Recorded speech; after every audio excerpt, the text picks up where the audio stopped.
前回床下フロアに制震剤と遮音材、マットですけれども引いていきまして、それなりに効果はあったんですけれども、なんか人間って時間が経つとその感動って薄れていくもんで、今回はこのタイヤハウスですね、ここからのロードノイズを遮音していきたいと思います。どうもチームシーク中村です。現在は何もしていない状態で、若干ですね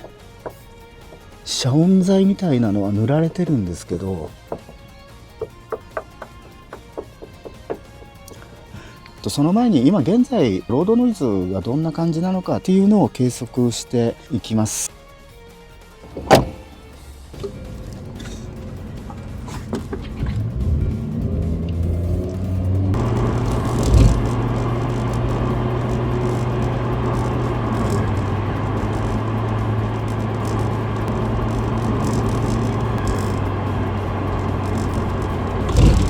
平均が 37.9 デシベルでした。最大、これはもう橋を渡る時のアスファルトのつなぎ目だと思うんですけれども 74.0 でした。平均 37.9、 前回よりもなんか静かになってるのかなっていう感じですね。防錆制震剤っていうことで、こちらのノックスドールのアンダーコートを施工していきたいなと思います。確か1リットルですね。でこちらなんですけれども、こちらのタイヤハウスの内側に塗って、乾くとゴムみたいな性質のものに変わるので、それで防音できるっていうようなものです。実はこれ初めて使うわけじゃなくて、これと同じような性質を持った商品で、スプレータイプのものがあるんですけれども、以前そのスプレータイプのものを他の車にやったところ、あまりその効果っていうのが期待以上出てくれなくて、それでこちらノックスドールを使ったところ、もう結構何年か前なんですけれども、もう期待以上の効果が出たっていうことで、またこちらの方を使っていきたいなと思います。多分タイヤハウスの防音効果、静音効果についてはコストパフォーマンスがいい製品だと思いますね。この商品以上の効果が期待できる商品っていうのはないんじゃないかなっていうぐらい、信頼している商品です。ただスプレータイプは、スプレー吹きつけるだけでいいんですけど、こちらは、ヘラか何かで塗りつけるっていうようなタイプです。厚みが2ミリか3ミリ塗りたくらなきゃいけないということで、ちょっとそこら辺は一仕事になるかなっていうところですけれども、その費用対効果についてはそれだけする価値は十分あるんじゃないかなと思いますね。で以前これを施工した車もそうだったんですけれども、年数が経っても剥がれるっていうことがなくて、で他の人のレビューでも書いてあったんですけれども、7年前に施工したノックスドールがそのまましっかり貼り付いてたっていうようなレビューもあって、そこら辺はちょっと信頼してますね。ただ2、3ミリの厚みで塗るっていうことなんで、それはなかなかのもんなんですけれども、なので特に、どこに使っても良さそうなもんなんですけれども、特にタイヤハウスには効果が発揮しますよということで、販売元もそういうふうに言ってます。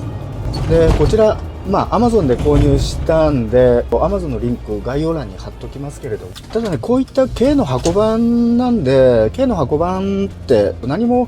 防音とかそこら辺対策合ってないようなものなんで、それなりにやればやっただけ効果はあるんだろうなと思いますね。で、軽の箱版以外の車って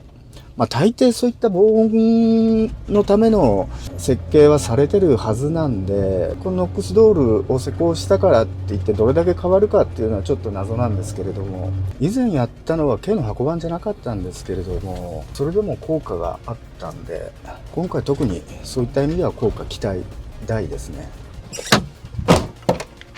何はともあれジャッキアップしていきます。タイヤハウスの周りなんで、タイヤ外してやった方がやりやすいですね。っていうか、以前昔はこういう風に動画を残すなんてことも考えてなかったんで、タイヤを外さずにやろうとしたんですけど、ついちゃってるじゃん。これでどうだ。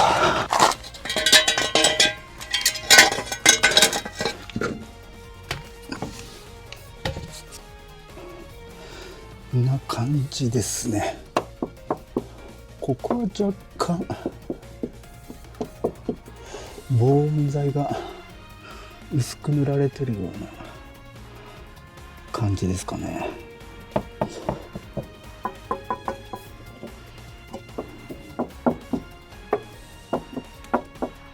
これが、助手席前。後ろはこれアンダーか。うわ、響くな。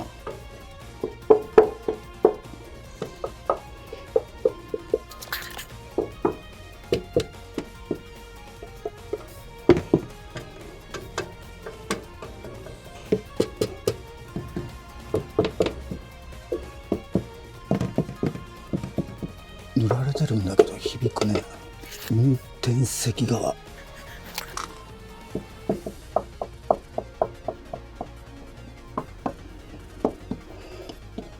じゃあこうきれいにして塗っていきましょう。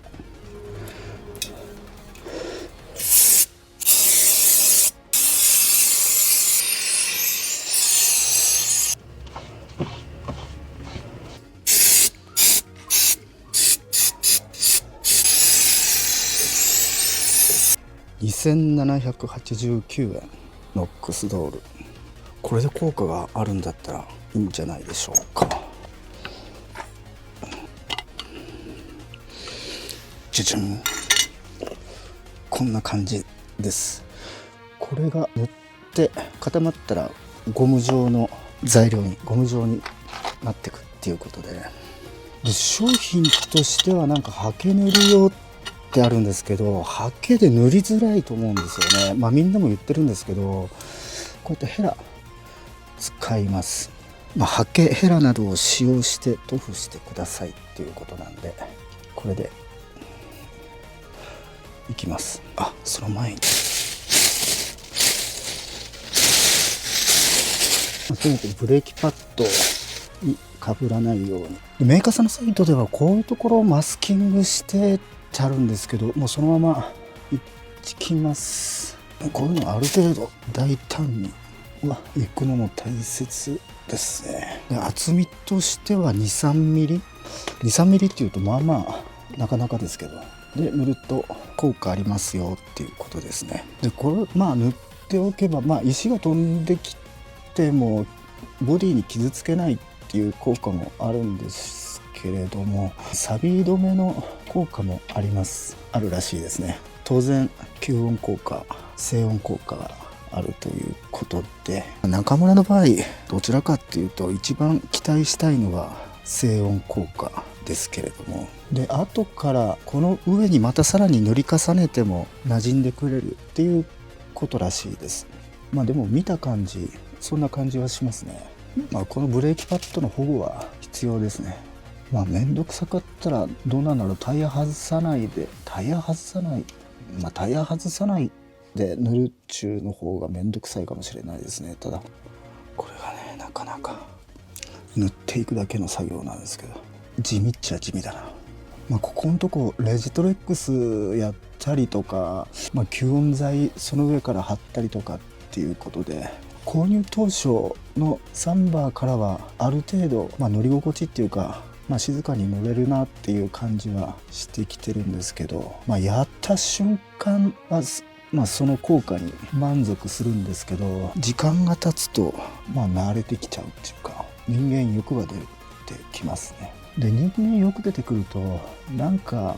できるとこを探すっていうか、あらを探すっていうか、匂いは若干ですけど、全く気にならない程度ですけど、中村にとってはですけど気にならない程度に若干なんかゴムっぽい匂いがしますね。ただシンナーみたいな匂いは全くしないです。そういった意味では施工しやすいんじゃないかな。見えるかな。暗いっすよね。ちょっと運転席、ブレーキパッドのつけたくないんでカバーします。このね、サンバーの場合、助手席運転席のシート、座席の下にちょうどタイヤが来るようになってるんで、ロードノイズを直接お尻で受けるっていうような格好で、これを施工して実際どう変わるかっていうところなんですけど、結構みんなも言ってるように、これは本当に多分コストパフォーマンス、僕が知る限り最高じゃないかなと思ってますね。運転席側は特に念入りにやっていきたいと思います。これで2700円だから、ただ手間がかかる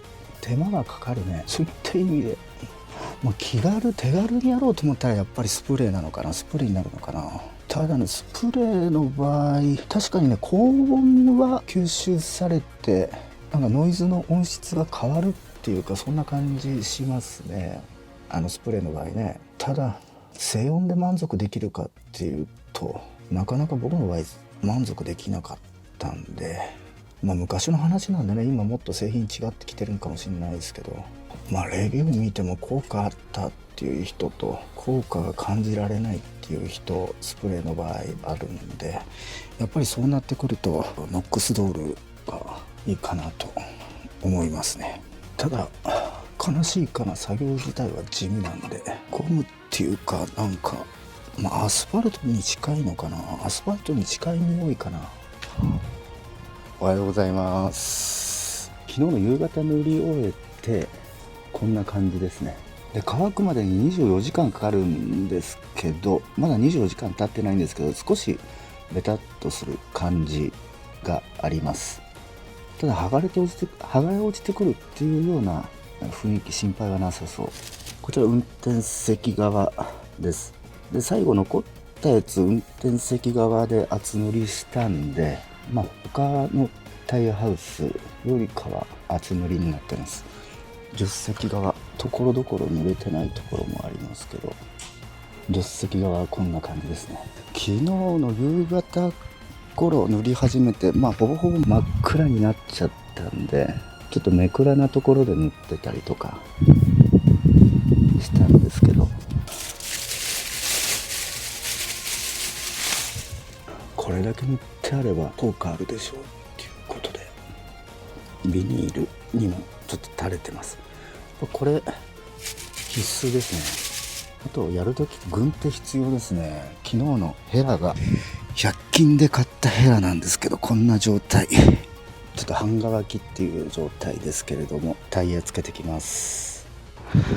無事タイヤもはまって、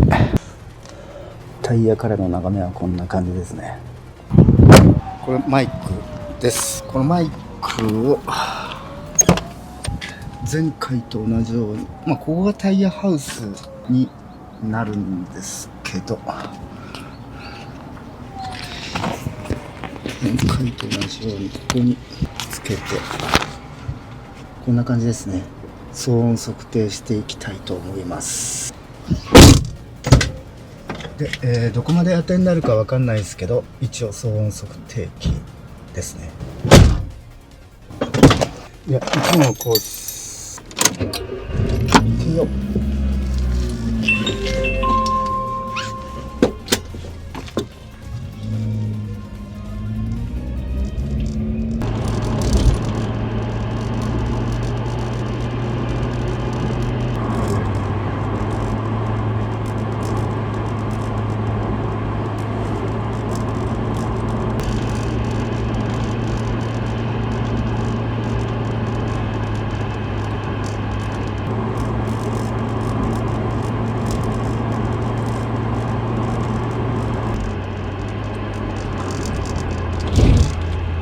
一応騒音測定器の結果は 35.6 最大 71.8 でした。聞いてた感じはどうだったでしょうか。実際乗って体感できますね。で、全く別物みたいな感じになった気がします。高音のノイズが特に低減されたかなっていう印象ですね。軽の箱版なんで、こういう鉄板とかもうむき出しなんですよね。で、多分ワゴンとかだったらここに防音のカバー、プラスチックカバーがつくんでしょうけど、それもないっていう感じなんで、ロードノイズは減って、なんかちょっと高級感増したような乗り心地。その前からの多分風切り音ですね。